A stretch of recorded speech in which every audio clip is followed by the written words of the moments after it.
past.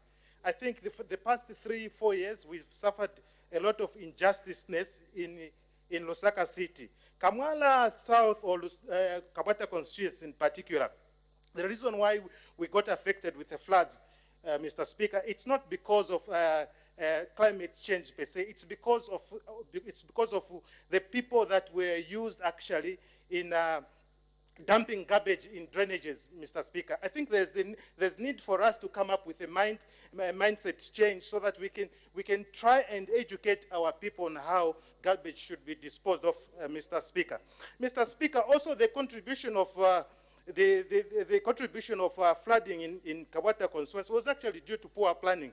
You'll find that most of these drainages, they were either blocked by people who have either built on those houses. So those are some of the contributing factors that made flooding to be worsened in Kabata constituency.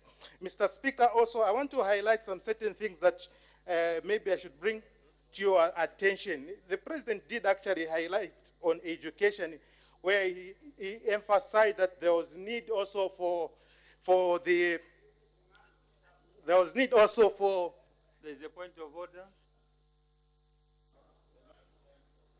Mr. Speaker, our standing orders are very clear. When one is debating, you ought not to read. Is the honorable member for Kabwata in order to be reading? Referring to notes and reading are two different things. He's actually reading line by line. It's like someone has prepared that speech for him. Is he in order? I seek your serious ruling, Honorable Speaker. If the honorable member, I didn't see him, but if he was reading, then he's out of order. But if he wasn't, then it's something else. We are not encouraged to read when we are debating, honorable members. Thank you. You can continue. Mr. Speaker, I know my colleague that is good at making point of orders. Mr. Speaker, I'm not reading, but I'm actually stating the facts. The President did actually emphasize on the issue of education. For instance, Mr. Speaker, if you look at the challenges that we are facing in our constituencies, Mr. Speaker, the issue of education, I think, is number one. You see, education has just been centered on people graduating there after they want to look for a job. I think the President did actually emphasize that there is need for us to come up with, I think, introducing a different curriculum on entrepreneurship in our schools. Mr. Speaker, the other issue also was the issue to do with providing quality education. The only way we can provide quality education is by us, members of parliament, understanding the values and the principles that have been spoken by the head of state. Mr. Speaker, if you look at the issue of children sitting on the floor, I think it's something that each and every member of parliament should take into consideration, that we need to change the setup of our education standards so that we can improve this free education that was given to us by the New Dawn government. Mr. Speaker, allow me also to raise the issue of abuse of alcohol. Mr. Speaker, if you check a number of the children that have been abusing alcohol, the head of state did indicate and mentioned that there was a good number of people that have been reformed, almost about 1,000 or so. Mr. Speaker, I think there is need also to take a step further, because if you check, Mr. Speaker, in 2019, there was an act that was passed here right in this house, an act to do with mental health. But if you check, Mr. Speaker, that this act has actually not been actualized. There is need that the mental health,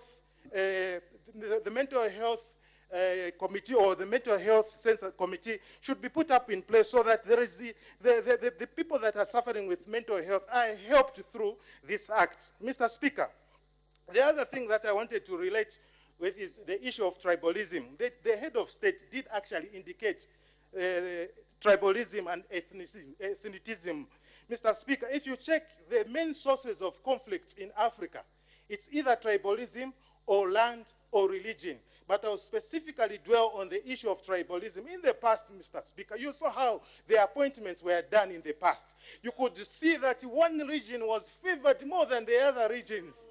It's like Zambia was only designed for a certain region, and this is not how things should have been, Mr. Speaker. Mr. Speaker, tribalism is the major cause, and if you check, mostly the people that perpetrate tribalism are the educated and are found in this house, Mr. Speaker. And that is the reason why tribalism should never ever be encouraged, Mr. Speaker. The president did indicate, and he actually said that he was one of those that were abused because of the issue of tribe. There's a point of order.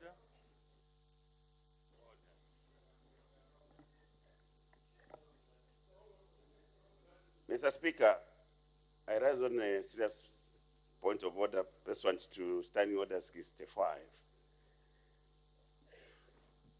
Mr. Speaker, this House has got rules, and you are guided that we don't debate ourselves. Is the Honourable Member of Parliament for Kabwata in order to insinuate in his debate that people who are perpetrating tribalism are here when he can't verify his facts? And his debate is trying to divide this August House, Mr. Speaker. Is in order to continue on that trajectory, Mr. Speaker, I seek your serious ruling on this matter. This is the National Assembly, and when we gather here, we represent the people across the nation. I seek your serious ruling, Mr. Speaker. Honorable members, let's desist from, as you are debating, to continue referring to this House. You are going to put the House in disrepute. We are not allowed to debate ourselves. So the Honorable Member was out of order. May the Honorable Member continue? Well guided, Mr. Speaker, but the truth of the matter, Mr. Speaker, is that, you see, tribalism is what has actually destroyed this nation. If you look at the way people were being appointed, they were actually appointed on tribal lines. And there's no way that we should continue with that on that trajectory. And that's the reason why our dear President, Mr. Hakainde Hichilema, came here and gave us a list of things that we should actually follow when it comes to national values. And that's the reason why, Mr. Speaker, if we are not careful, if we continue thriving on the line of tribalism, we are going to destroy this nation, and this nation will actually be destroyed such that we'll never have a nation that we can talk about. Mr. Speaker, with these few minutes that are remaining, I would want to say that thank you very much for giving the good people of Kabwata an opportunity to debate. Thank you. Thank you. Honorable Member, your points were very good. I think the Zambia at large can see that, that in the recent past there's been a lot of equity as regards to distribution of opportunities. The Honorable Member for Kafue. Thank you, Mr. Speaker, for giving the people of Kafue this opportunity to debate the State of the Nation address, which was delivered by His Excellency the President last Friday. I must indicate, Mr. Speaker, that I'm serving this Parliament for the 7th year now, and since this SONA addresses began, this is the lightest speech that I'm holding in my hands, because previously it was a lot of text. Small as it is, this speech, it's actually, for lack of a better word, pregnant with a lot of developmental progress that has been registered by the new Dawn government. We have statistics here and evidence showing how much progress we have made in a lot of areas, be it in the construction of boreholes, the empowerment of our youth with skills, the putting up of infrastructure, all that confirming that the new Dawn government is indeed placing a lot of value and premium on development, which is a very good trajectory that I would want to encourage our people in the driving seat to continue along that path. The president spoke like a statesman, which he is in delivering his speech. I personally was very inspired, with what he said, because I found that speech, in fact, resonating very well with what colleagues, a few days before had put across to the House by way of the report from Pan-African Parliament, which was also talking about the common national values, that we must have at home and also which are being encouraged, out there on the African continent. A lot of issues were discussed. Education came out prominently and continues to come out prominently as one of those things we value, as a government. And the president did talk about how the free education has actually made it possible for a lot of children now to access education. In Kafue, we have seen this and we have responded, through the CDF by putting up infrastructure. Not too long ago, Mr. Speaker, almost every week in Kafue, we were having to commission classroom blocks, things which we have not experienced in the past. And indeed, when we say that this government is reformist and development-oriented, I think that is something that no one can take away from. Madam Speaker, the aspect of unity is coming again, even from people who have already spoken just this afternoon.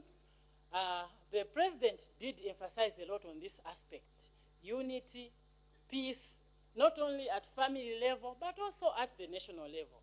And indeed, it is important that as a nation, we continue watching our peace, because from what we have said, I know that my colleague from Kawata was guided, but Mr. Speaker, what I hear sometimes from where I sit here, it doesn't, give a lot of encouragement that as leaders, we are in the forefront of trying to build this national unity.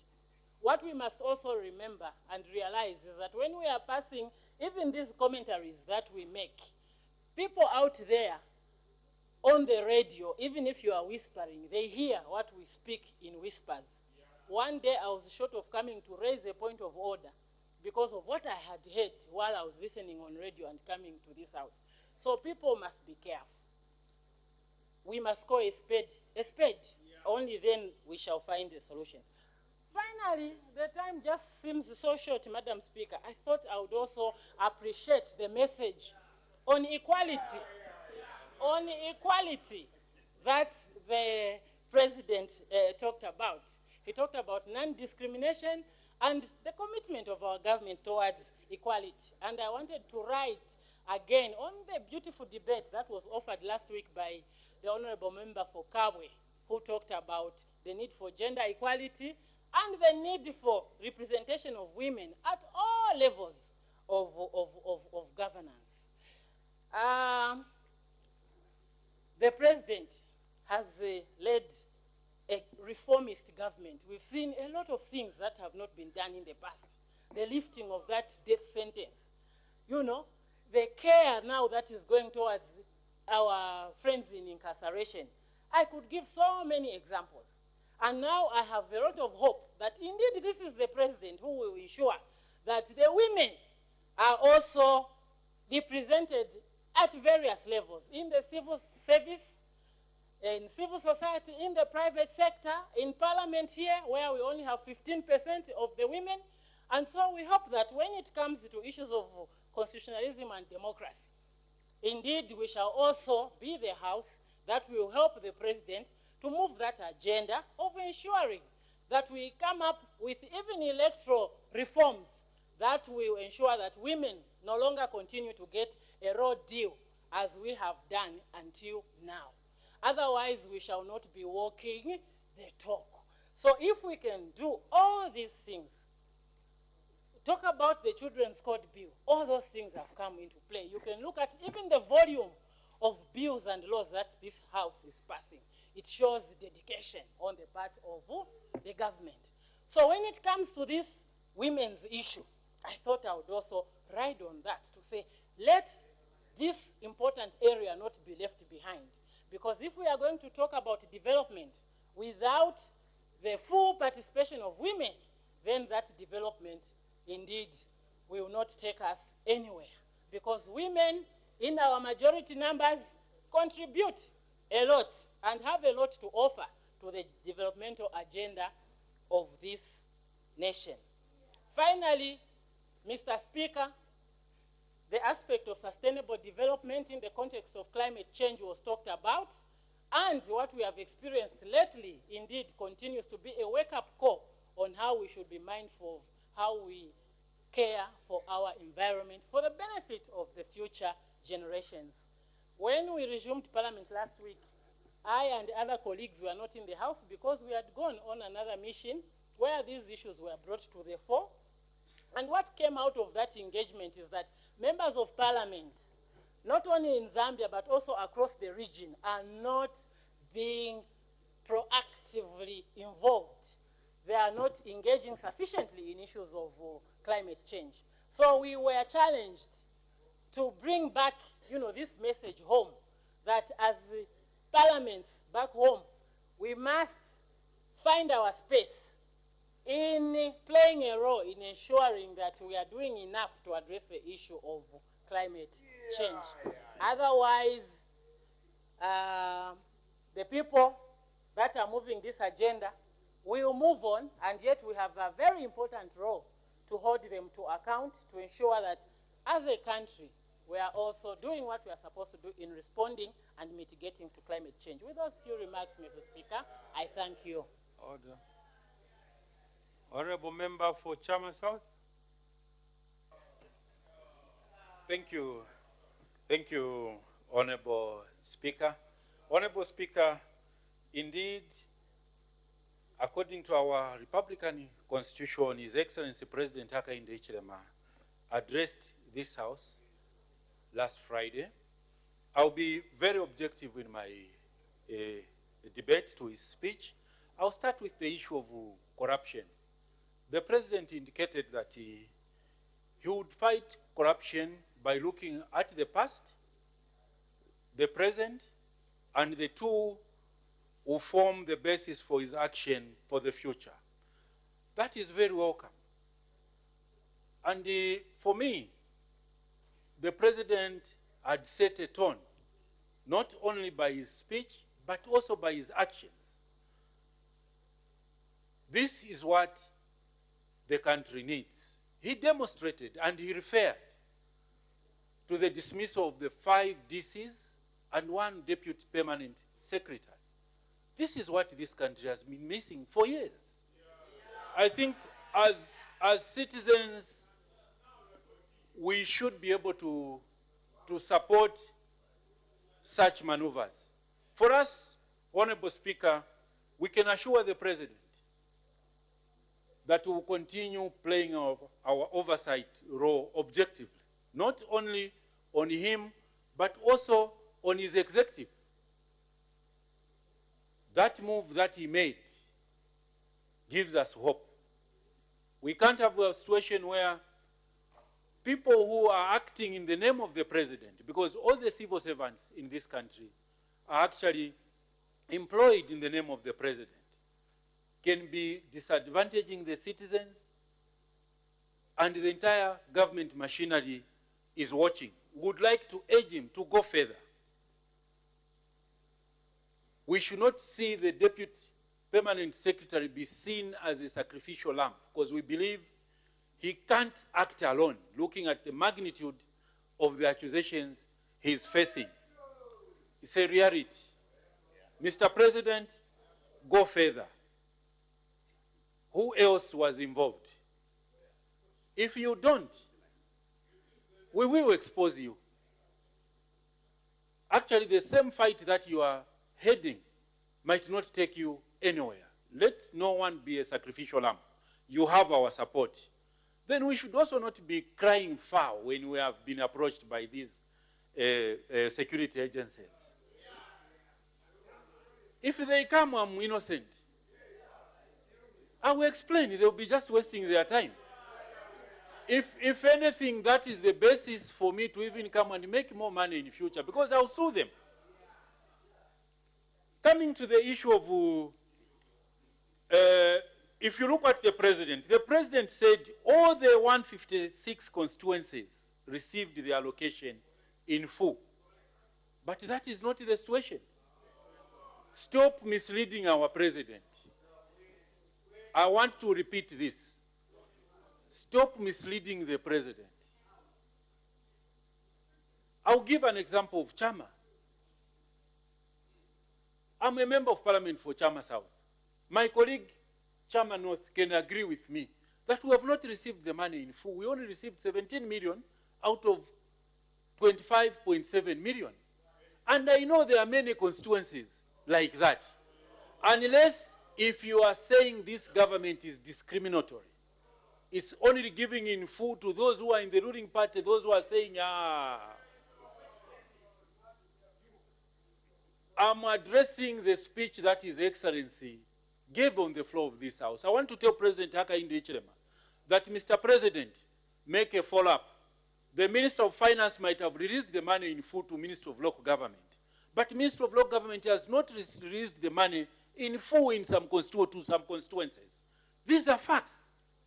The other thing that I would want the President to look at, he mentioned that 56,341 houses were connected to the national electricity grid, either through the off-grid system or indeed our national grid. But here is the challenge, Mr. President. Your government has just increased connection fees beyond the reach of many of our people. If there's a sector that needed subsidizing, subsidies, if you look at economic subsidies, they are in two parts. There's production side of subsidy, Mr. Speaker, and consumption side. And it's a study on its own. It's very, very important that you look at certain areas. My colleague, Honorable Member for Kantanshi, just mentioned the cost of production. Can we industrialize with high cost of production? What other sectors of our economy have you prioritized that will need subsidizing because of their multiplier effect in terms of economic recovery, in terms of economic resilience? Is so important. Have we looked at that? If you look at the percentage of access to electricity with the economy, one of the factors that contributes to carbon releases is the change of use in terms of agriculture. Are we going to discourage that? Charcoal burning inclusive with these high connection fees? Mr. President, are we going to ensure that in terms of percentage, because only, I think even in urban areas, only 60% have access to electricity. Rural constituencies is even worse, Madam Speaker. Should be 2 or 3% or 4% that has access to electricity. Are these people going to afford these connection fees that ZESCO is charging? Probably the answer is no. These are areas that need the government to relook. And for me, Mr. President, I would like to urge you, your government, to consider looking into that. The final point is the constitutional matter. The issue of inclusivity in terms of ethnicity, regional balance, that is a constitutional matter, Mr. President. We are watching all the appointments you are making, and we will judge you. We are watching all the appointments you are making. I've said it's a constitutional matter because you have to look at the diversity of this country. We know there are people that have suffered for UPND. They need to be rewarded. But a reward can come in so many forms. Colleagues, all of you cannot be ministers. We've seen others that are very angry for not being appointed. There are so many ways of rewards. Government is so big. Honorable Member,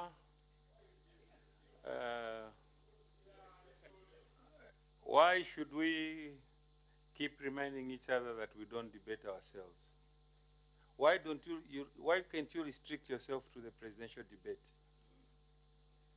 Why should you go into the nitty-gritty of talking about appointments? Are you the one who wants to be appointed?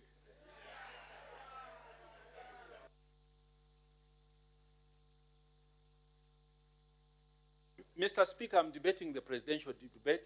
If he appoints me, who am I not to accept? If he feels I can contribute. So what I'm urging the colleagues is rewards can come in so many forms. Let us allow the president to actually follow the constitution in appointments. It's very, very important. It's what will bring the unity of this country. I submit, Honorable Speaker. The Honorable Member for Lumezi. Thank you, Mr. Speaker, for permitting the voice of Lumezi to speak to the presidential speech that was addressed to us last week, Friday. Mr. Speaker, I happen to be the Secretary General of Zambian chapter APNAC on the fight against corruption. The President said he's going to fight the past, present, and future corruption. Mr. Speaker, coming from the good people of Lumezi, where hunting concessions were cancelled, where we have a court judgment showing that indeed the Ministry of Tourism had abused the law in how they cancelled those concessions. I had hoped that that would have been the best message to the Zambian people, that the president means what he says when he says he's fighting corruption.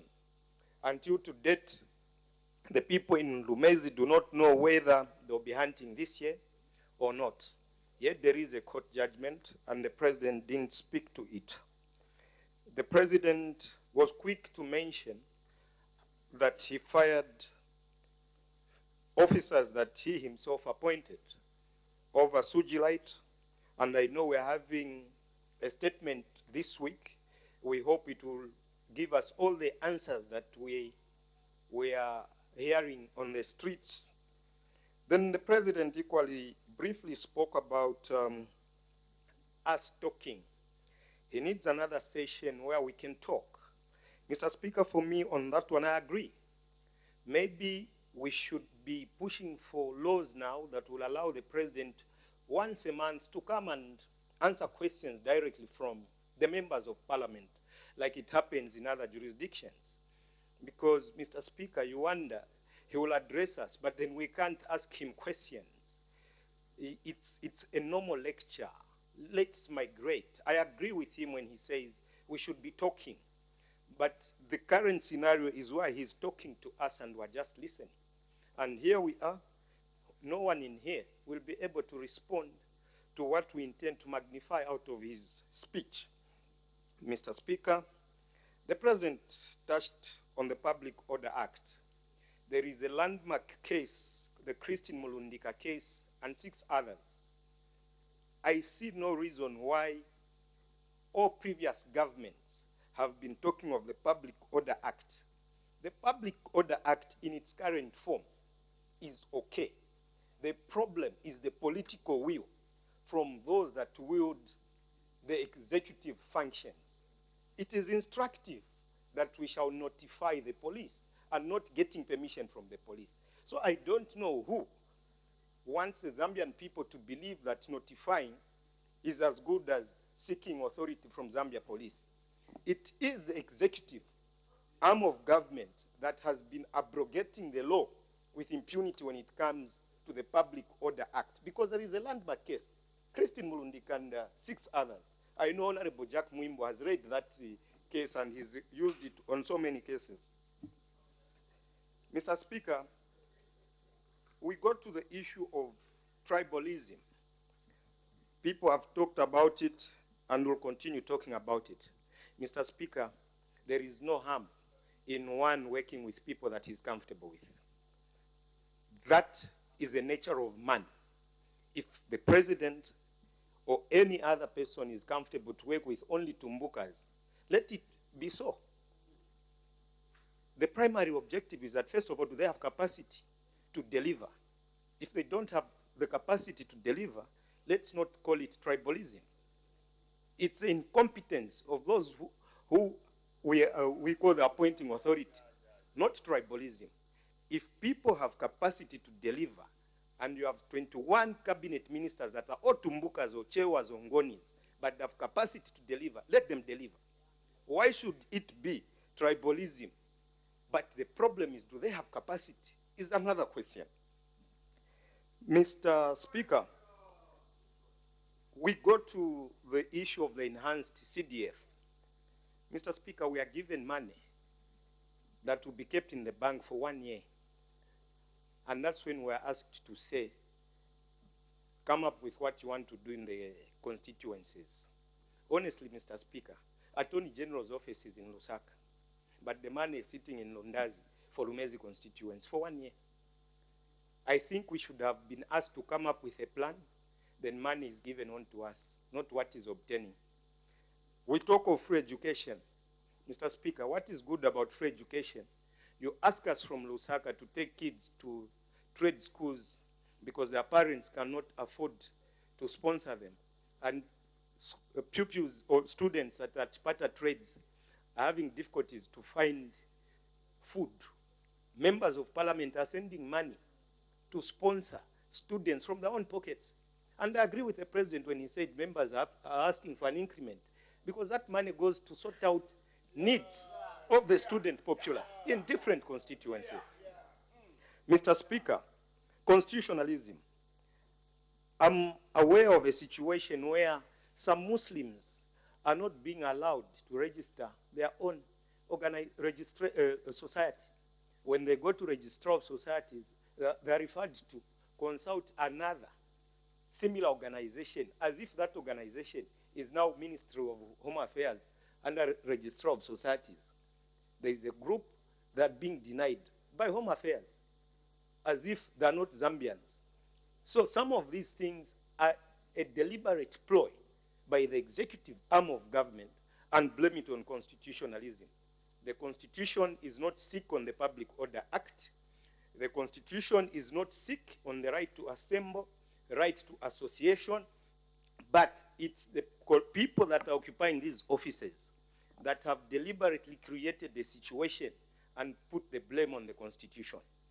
Mr. Speaker, how I wish the President had addressed the issue of delimitation in detail.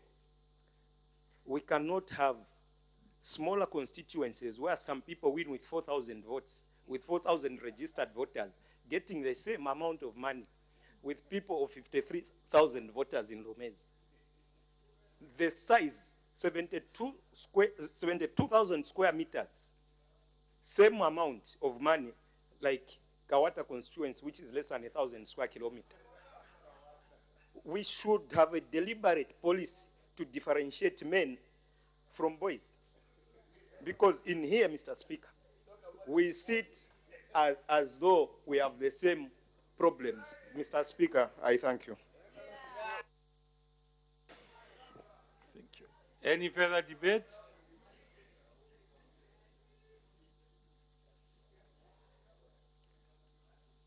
Her Honor, the Vice President, adjournment.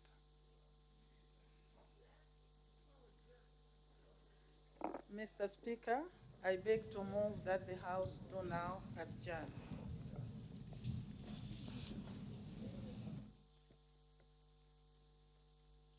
The question is that the House do now adjourn.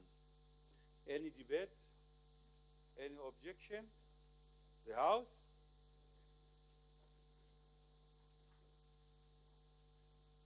Is now adjourned.